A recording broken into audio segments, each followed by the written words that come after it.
Bismillahirrahmanirrahim. Assalamualaikum warahmatullahi wabarakatuh. Perkenalkan, nama saya Abdurrahman Mahmud. Saya adalah mahasiswa pasca sarjana S2 Pendidikan Biologi di Universitas Negeri Gorontalo.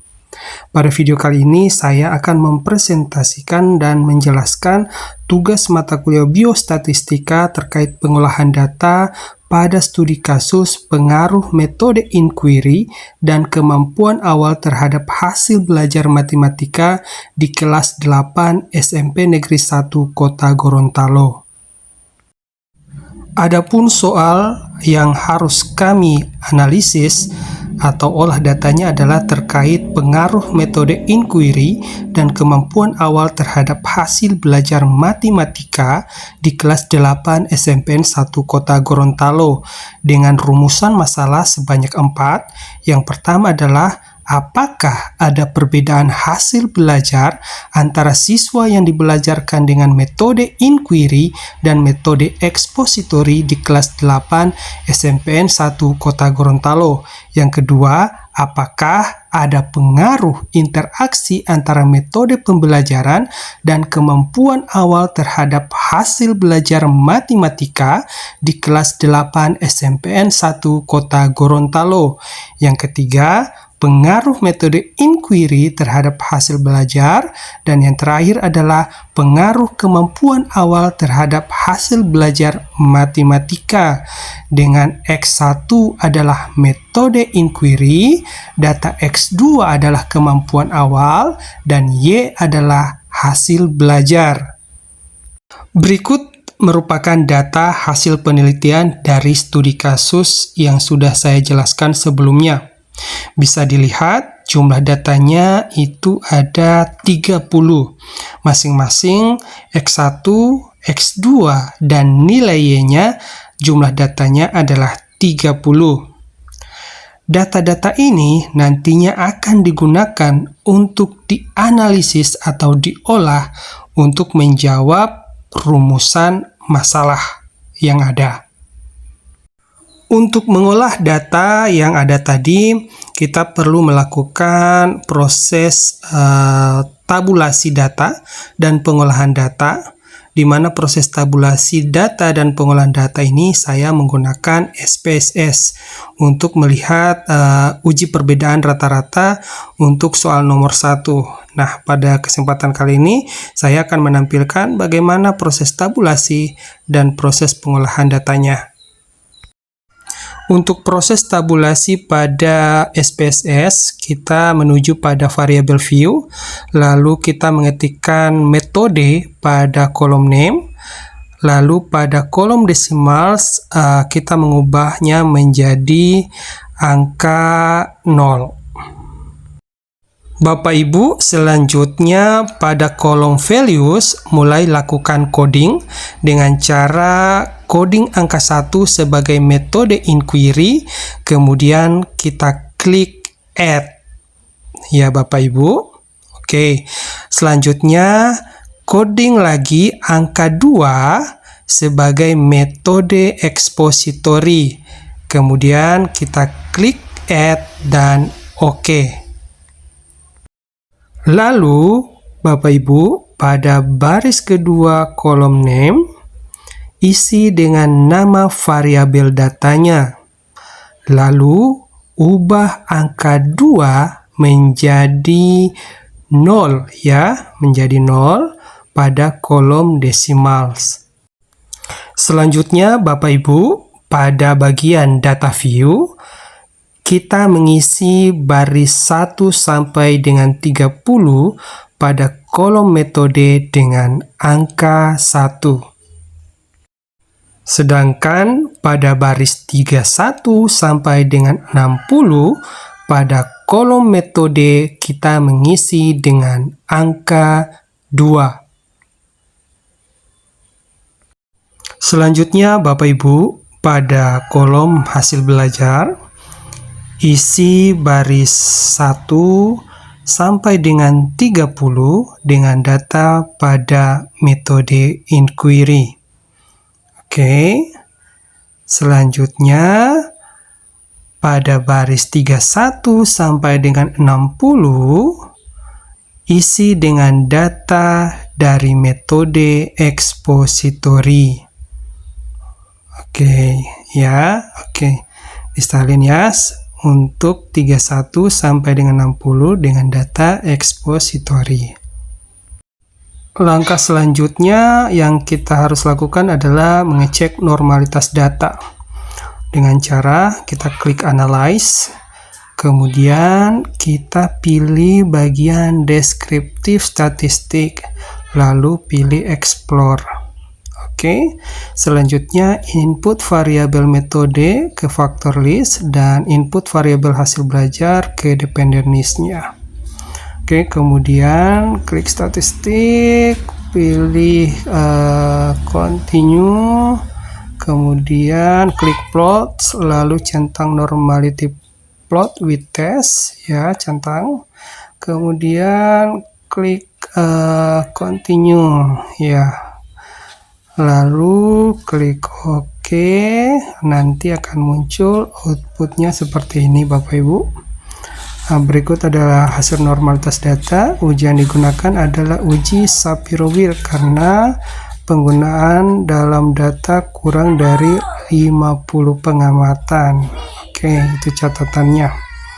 Selanjutnya kita menuju memeriksa homogenitas data dengan cara klik analyze, kemudian compare means, one way, ANOVA. Input hasil belajar ke dependent list, sedangkan metode ke factor list.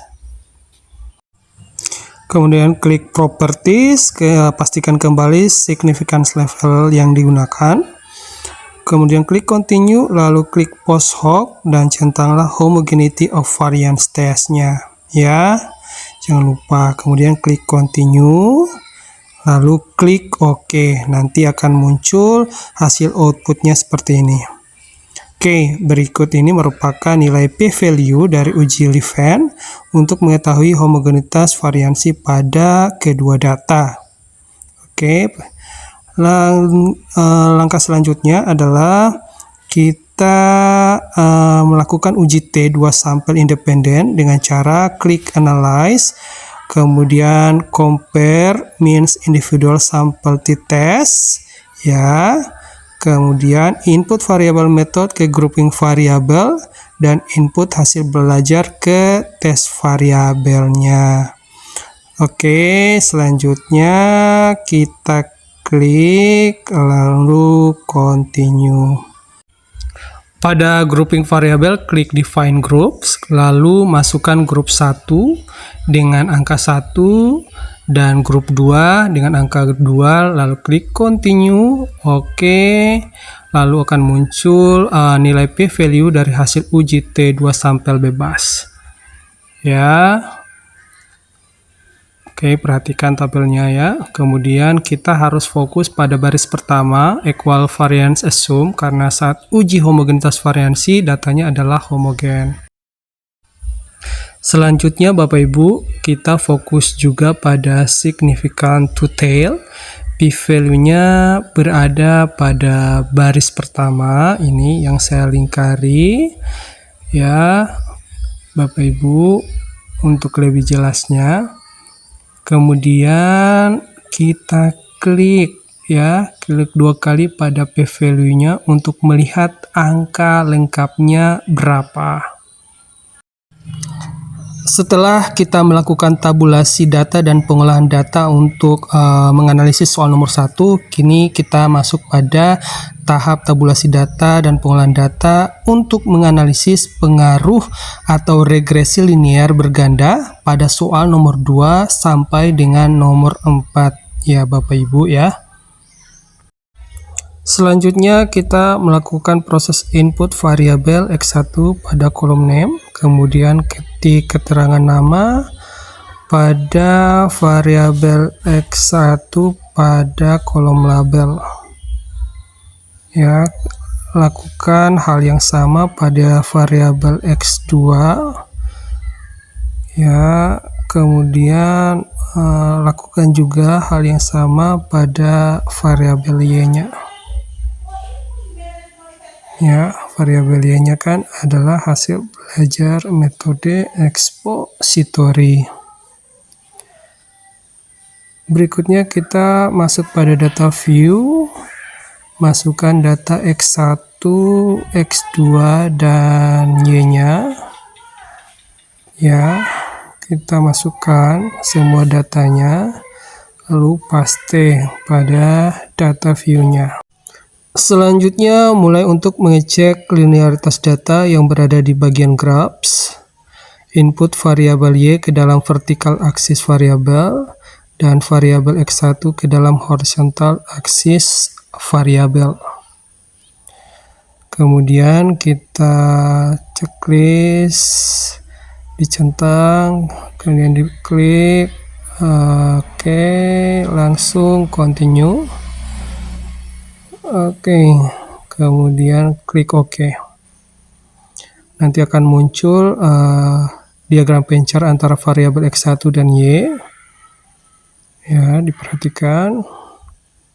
Selanjutnya kita lakukan langkah yang sama untuk melihat diagram pencar. Oke.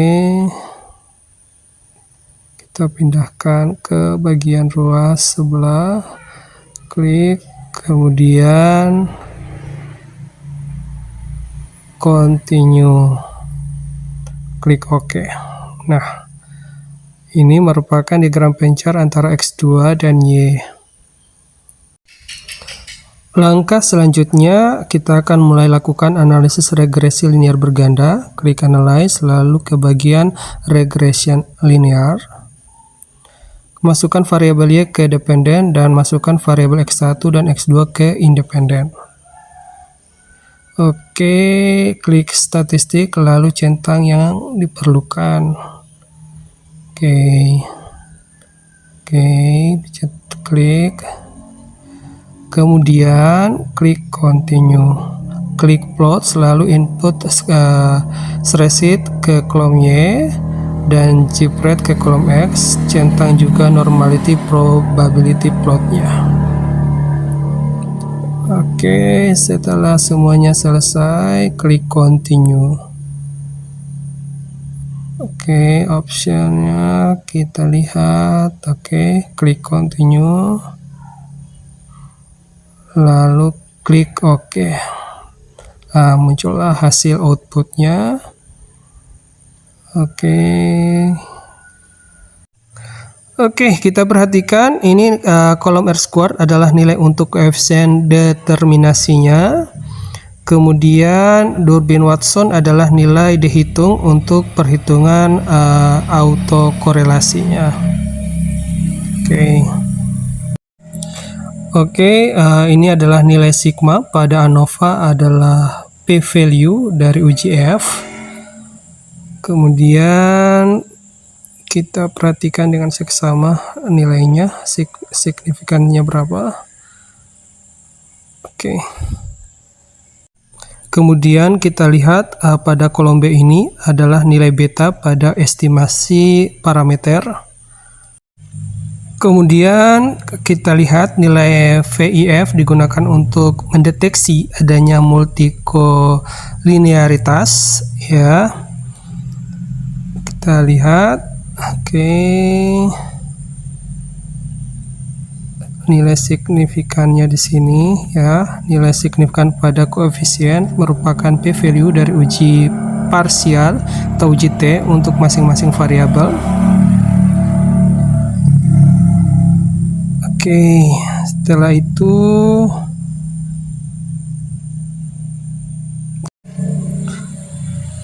itu kita lihat ke bawah, ya. Di sini ada plot untuk mengetahui normalitas residual, ya. Ini normal p-plot of regression standard residual. Oke, pada tampilan yang ada sekarang ini merupakan scatter plot yang digunakan untuk mengecek heteroskedastisitas pada data residual yang sudah kita olah. Oke, kita kita bisa perhatikan dengan seksama bagaimana polanya. Oke. Setelah selesai segmen tutorial bagaimana melakukan tabulasi dan pengolahan data melalui SPSS, pada tahapan sekarang kita akan melakukan interpretasi data untuk soal nomor 1 hingga nomor 4. Oke, kita langsung pada tahapan bagaimana menginterpretasikan data dari pengolahan data yang sudah kita lakukan dengan menggunakan SPSS tadi. Kita ingat kembali bahwa judul studi kasus kita adalah pengaruh metode inquiry dan kemampuan awal terhadap hasil belajar matematika metode ekspositori di kelas 8 SMPN 1 Kota Gorontalo dengan saya Abdurrahman Mahmud, merupakan mahasiswa Pascasarjana S2 Pendidikan Biologi di Universitas Negeri Gorontalo. Oke Bapak Ibu, kita masuk pada soal nomor 1 atau rumusan pertama dari studi kasus yang ada, yaitu apakah ada perbedaan hasil belajar antara siswa yang dibelajarkan dengan metode inquiry dan metode ekspositori di kelas 8 SMPN 1 Kota Gorontalo. Penyelesaiannya, perbedaan hasil belajar siswa antara yang dibelajarkan dengan metode inquiry dan metode ekspositori di kelas 8 SMPN 1 Gorontalo dapat dianalisis menggunakan uji T 2 sampel independen. Sebelum melakukan uji T, perlu untuk memeriksa asumsi normalitas data dan memeriksa homogenitas variansi data. Oke, bagian A, uji normalitas data hasil belajar siswa dengan metode inquiry. Dengan menggunakan software SPSS, diperoleh hasil output uji normalitas data hasil belajar siswa dengan metode inquiry sebagai berikut. Oke, kita bisa lihat di tabel ini bagaimana hasil analisisnya. Kemudian kita lakukan pengujian hipotesis. H0-nya adalah data hasil belajar matematika siswa kelas 8 SMPN 1 Kota Gorontalo dengan menggunakan metode inquiry berasal dari populasi yang berdistribusi normal. H1, data hasil belajar matematika siswa kelas 8 SMPN 1 Kota Gorontalo dengan menggunakan metode inquiry tidak berasal dari populasi yang berdistribusi normal. Taraf signifikansinya adalah alpha sama dengan 5% atau 0,05. Statistik uji yang dilakukan adalah dengan menggunakan Shapiro-Wilk atau normality test. Daerah kritis itu bisa diketahui apabila H0 ditolak jika P kurang value kurang alpha. Keputusannya adalah H0 gagal ditolak karena nilai P kurang value 0,289 besar dari alpha 0,05. Kesimpulan yang didapatkan adalah data hasil belajar matematika siswa kelas 8 SMPN 1 Kota Gorontalo dengan menggunakan metode inquiry berasal dari populasi yang berdistribusi normal. Oke, selanjutnya kita masuk pada bagian B, yaitu uji normalitas data hasil belajar siswa dengan menggunakan metode ekspositori. Dalam proses pengolahan data, kita menggunakan software SPSS, diperoleh hasil output uji normalitas data hasil belajar siswa dengan menggunakan metode ekspositori sebagai berikut. Bisa dilihat, Bapak Ibu bisa lihat pada bagian yang diberi tanda merah ya. Kemudian pengujian hipotesis itu kita untuk H0-nya data hasil belajar matematika siswa kelas 8 SMPN 1 Kota Gorontalo dengan menggunakan metode ekspositori berasal dari populasi yang berdistribusi normal. Sedangkan H1 data hasil belajar matematika siswa kelas 8 SMPN 1 Kota Gorontalo dengan menggunakan metode ekspositori tidak berasal dari populasi yang berdistribusi normal. Taraf signifikansi yang menjadi patokan adalah alpha sama dengan 5% atau 0,05. Bapak Ibu, statistik uji yang digunakan adalah menggunakan Shapiro-Wilk atau normality test. Daerah kritis itu H0 ditolak jika P kurang value kurang alpha. Keputusan yang kita dapatkan adalah H0 gagal ditolak karena nilai P kurang value, di mana nilai value-nya adalah 0,256 besar dari alpha 0,05. Kesimpulan yang didapatkan adalah data hasil belajar matematika siswa kelas 8 SMPN 1 Kota Gorontalo dengan menggunakan metode inquiry berasal dari populasi yang berdistribusi normal. Oke, selanjutnya kita melakukan uji homogenitas data. Menggunakan software SPSS juga diperoleh hasil output output uji homogenitas variansi antara data hasil belajar dengan metode inquiry dan metode expository sebagai berikut. Bisa dilihat ya di bagian yang diberi tanda merah ini, itu adalah nilai signifikansinya. Pengujian hipotesis lagi kita lakukan juga, yaitu H0. Variansi data hasil belajar siswa kelas 8 STMPN 1 Kota Gorontalo dengan menggunakan metode inquiry dan metode expository adalah homogen. H1-nya adalah variansi data hasil belajar siswa kelas 8 STMPN 1 Kota Gorontalo dengan menggunakan metode inquiry dan metode expository adalah tidak homogen. Taraf signifikansi yang menjadi patokan adalah alfa sama dengan 5% atau 0,05. Statistik uji yang kita gunakan adalah Laven tes daerah. Daerah kritisnya itu adalah H0 ditolak jika P kurang value kurang alfa. Sehingga keputusan yang didapatkan adalah H0 gagal ditolak karena nilai P kurang value itu 0,175 besar dari alfa 0,05. Sehingga kesimpulannya adalah variansi data hasil belajar siswa kelas 8 STMPN 1 Kota Gorontalo dengan menggunakan metode inquiry dan metode expository adalah homogen. Setelah itu kita melakukan uji T2 sampel independen ya pada bagian D. Dengan menggunakan software SPSS juga diperoleh hasil output uji homogenitas variansi antara data hasil belajar dengan metode inquiry dan metode expository sebagai berikut. Datanya bisa dilihat pada yang diberikan tanda merah dan ada warna biru ini ya. Pengujian hipotesis sama, ada H0 dan H1. H0-nya itu adalah rata-rata hasil belajar siswa kelas 8 STMPN 1 Kota Gorontalo dengan menggunakan metode inquiry dan metode expository adalah sama. H1, rata-rata hasil belajar siswa kelas 8 STMPN 1 Kota Gorontalo dengan menggunakan metode inquiry dan metode expository adalah tidak sama. Taraf signifikansinya yang menjadi patokan adalah alfa sama dengan 5% atau 0,05. Statistik uji yang digunakan Bapak Ibu adalah two sample independent t-test. Daerah kritisnya itu adalah H0 ditolak jika P kurang value kurang alfa.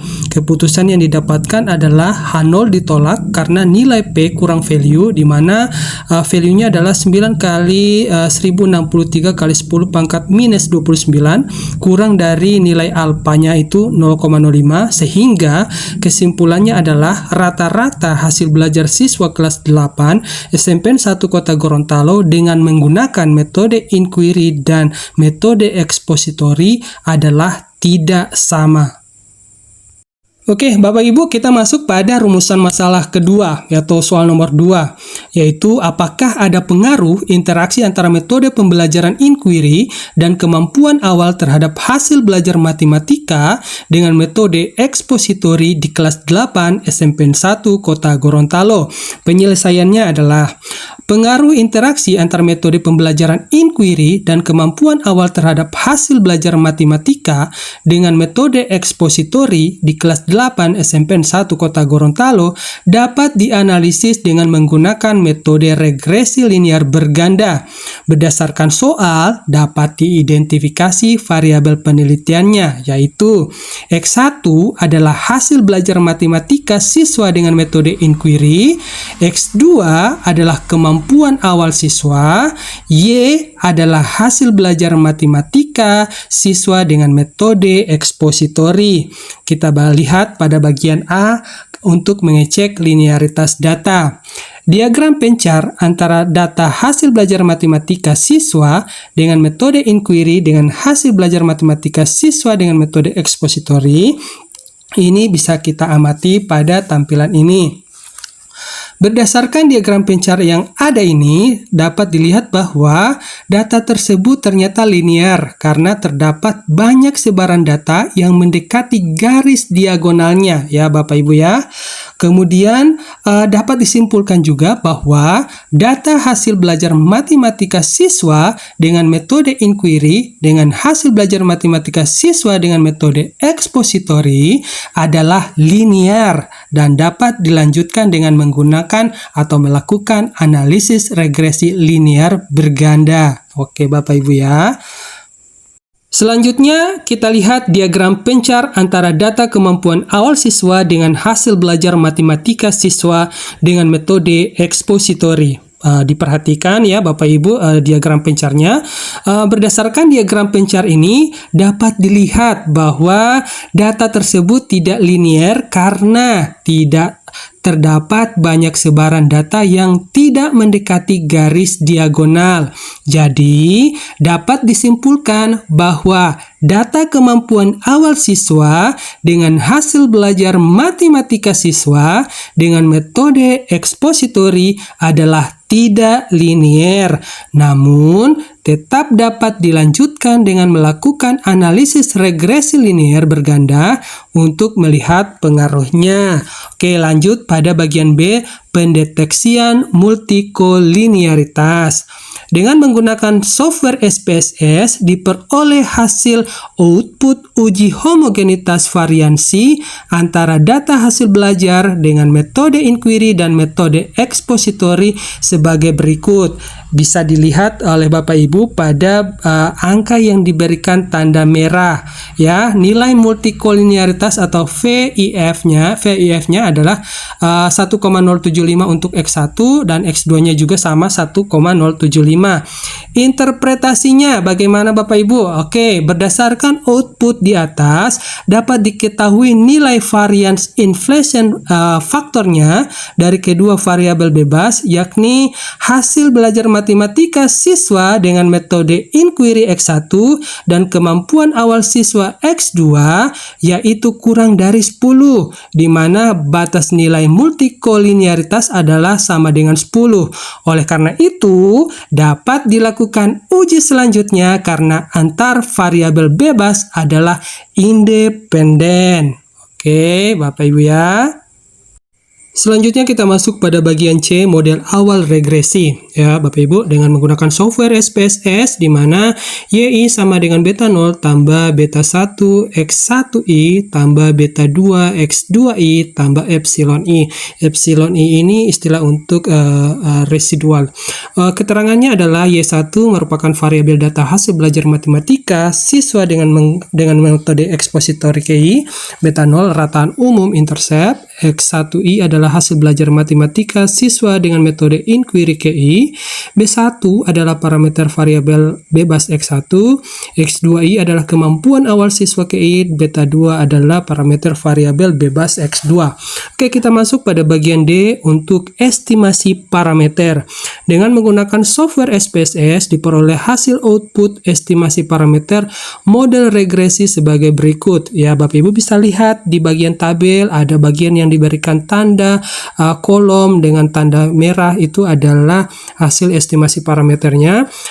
B0-nya itu ditemukan didapatkan adalah 34,567, B1 0,767, beta 2-nya adalah minus 0,022, sehingga model yang terbentuk adalah Y sama dengan 34,567 tambah 0,767 X1 dikurangi 0,022 X2. Interpretasinya adalah berdasarkan output tersebut dapat diketahui bahwa konstanta sebesar 34,567 menyatakan bahwa tanpa dipengaruhi oleh variabel hasil belajar matematika siswa dengan metode inquiry dan kemampuan awal siswa, maka nilai dari hasil belajar matematika siswa dengan metode ekspositori adalah sebesar 34,567 atau dibulatkan menjadi 35. Koefisien regresi variabel hasil belajar matematika siswa dengan metode inquiry sebesar 0,767 menyatakan bahwa setiap penambahan 1 poin dari hasil belajar siswa maka akan meningkatkan hasil belajar matematika siswa dengan metode ekspositori sebesar 0,767 poin. Koefisien regresi sebesar minus 0,022 menyatakan bahwa setiap penambahan satu satuan dari kemampuan awal siswa maka akan menurunkan hasil belajar matematika siswa dengan metode ekspositori sebesar 0,022 poin. Kita masuk pada bagian E untuk koefisien determinasi.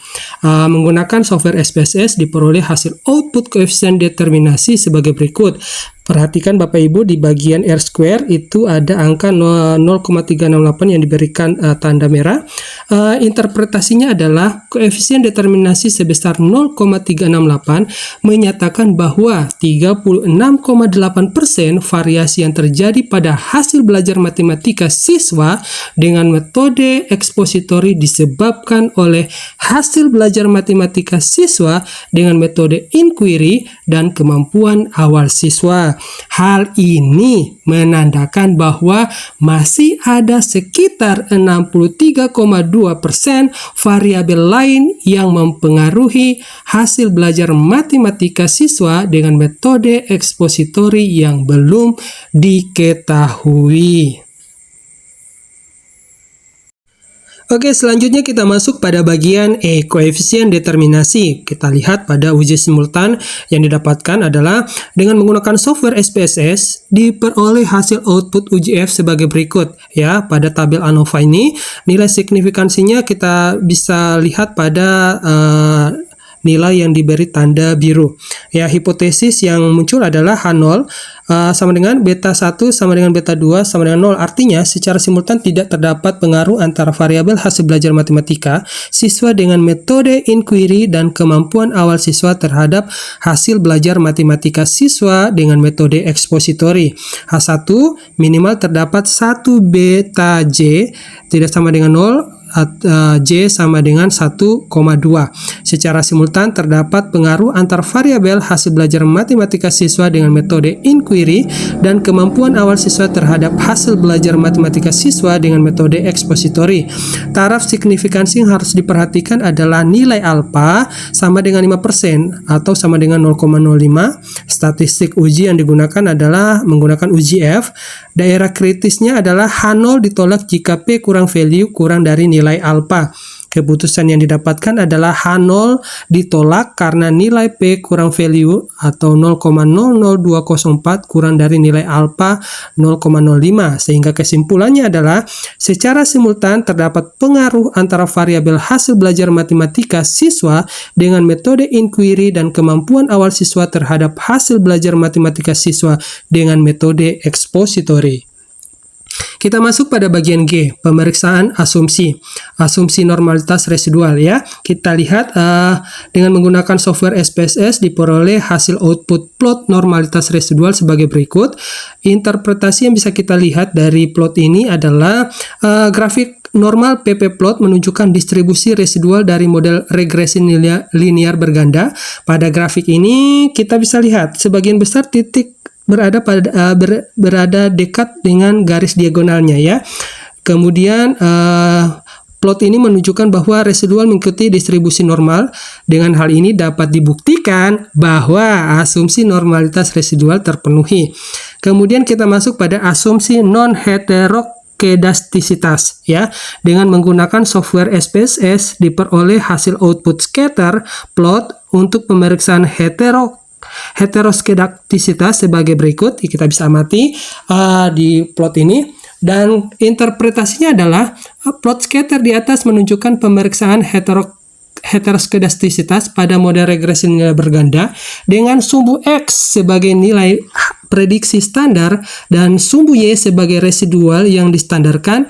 Dalam plot ini titik-titik tersebar secara acak ya di sekitar sumbu X tanpa pola tertentu, misalnya tidak membentuk pola kerucut atau tidak membentuk pola busur. Hal ini menunjukkan bahwa varians residual relatif konsisten di seluruh rentang nilai prediksi, kemudian sehingga asumsi homoskedastisitas atau tidak adanya heteroskedastisitas terpenuhi dalam model ini.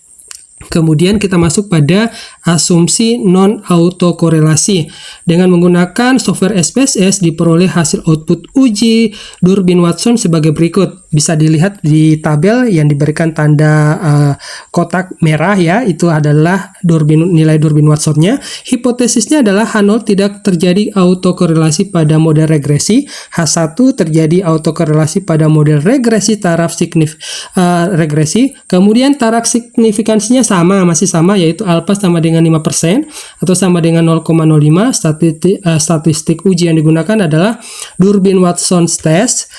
Daerah kritisnya adalah H0 ditolak jika D kurang dari DU atau D besar dari 4 kurang DU. Keputusan yang didapatkan adalah H0 gagal ditolak karena nilai DU 1,567 itu kurang dari 2,018 dan kurang juga dari 2,433. Sehingga kita bisa menyimpulkan bahwa terdapat pengaruh antara variabel kemampuan awal siswa terhadap hasil belajar matematika siswa dengan metode ekspositori. Selanjutnya, Bapak Ibu, kita masuk pada rumusan masalah yang ketiga atau soal nomor 3, yaitu pengaruh metode inquiry terhadap hasil belajar matematika siswa dengan metode ekspositori. Penyelesaiannya adalah untuk mengetahui pengaruh hasil belajar siswa dengan metode inquiry terhadap hasil belajar matematika siswa dengan metode ekspositori dapat dianalisis dengan menggunakan uji parsial berdasarkan model regresi linear berganda yang telah diperoleh dari soal nomor 2. Dengan menggunakan software SPSS, ternyata diperoleh hasil output UJF sebagai berikut. Ya, bisa kita lihat ya di dalam tabel ini. Kemudian di bagian data yang diberi tanda kotak warna merah ya, diberikan tanda kotak warna merah.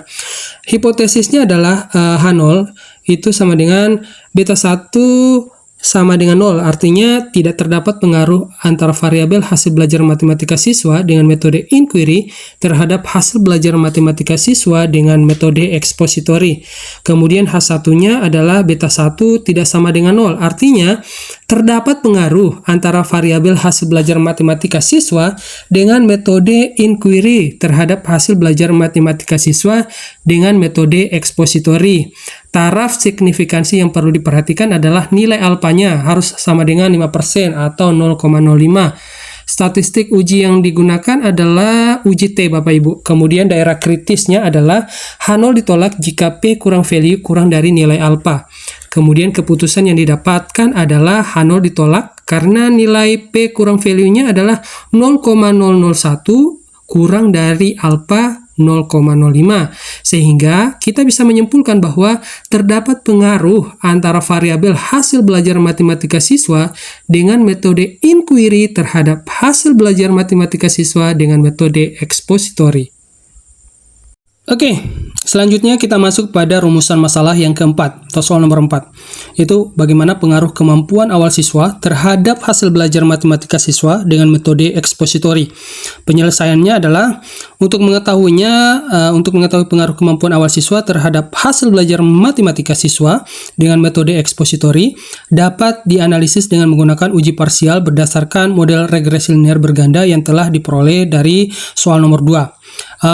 Kita menggunakan software SPSS, kemudian kita peroleh hasil output UJF sebagai berikut. Datanya bisa kita lihat pada tabel yang diberi tanda kotak merah ya.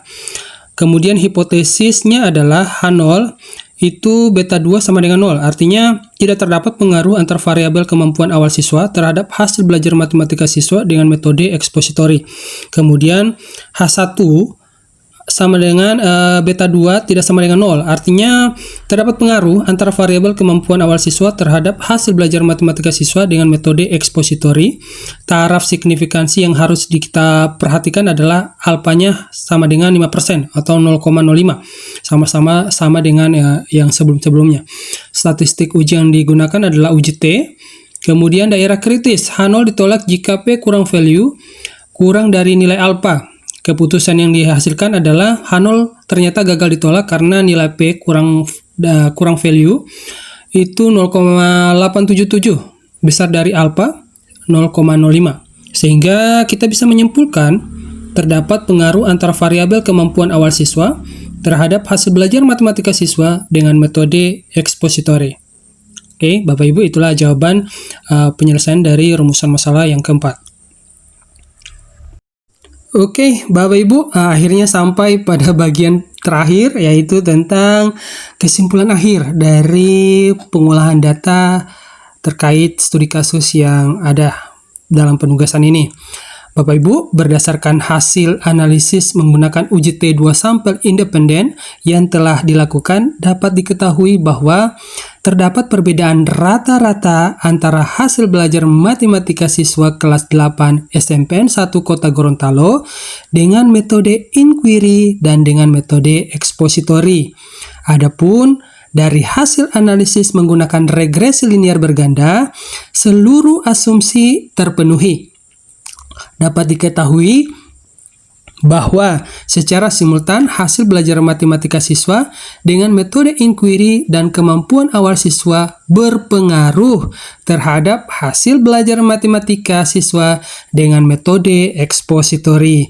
Namun, Bapak Ibu, secara parsial hanya variabel hasil belajar matematika siswa dengan metode inquiry saja yang berpengaruh terhadap hasil belajar matematika siswa dengan metode ekspositori.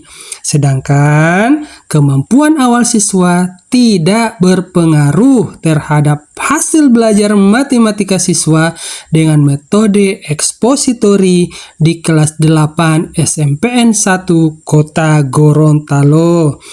Bapak Ibu, dari hasil kesimpulan akhir ini merupakan penghujung dari video ini ya. Semoga penyampaian dari proses tabulasi data sampai pengolahan datanya, kemudian proses interpretasi ini bisa memberikan pengetahuan baru bagi kita semua, tahap-tahapannya bagaimana hingga bagaimana cara menyimpulkan kesimpulan akhirnya. Salam statistika, semoga kita tetap dalam keadaan sehat, semangat belajar terus, semangat untuk berjuang untuk mendapatkan ilmu-ilmu baru. Untuk itu, video kali ini saya tutup dengan mengucapkan wabillahi taufiq wal hidayah. Wassalamualaikum warahmatullahi wabarakatuh.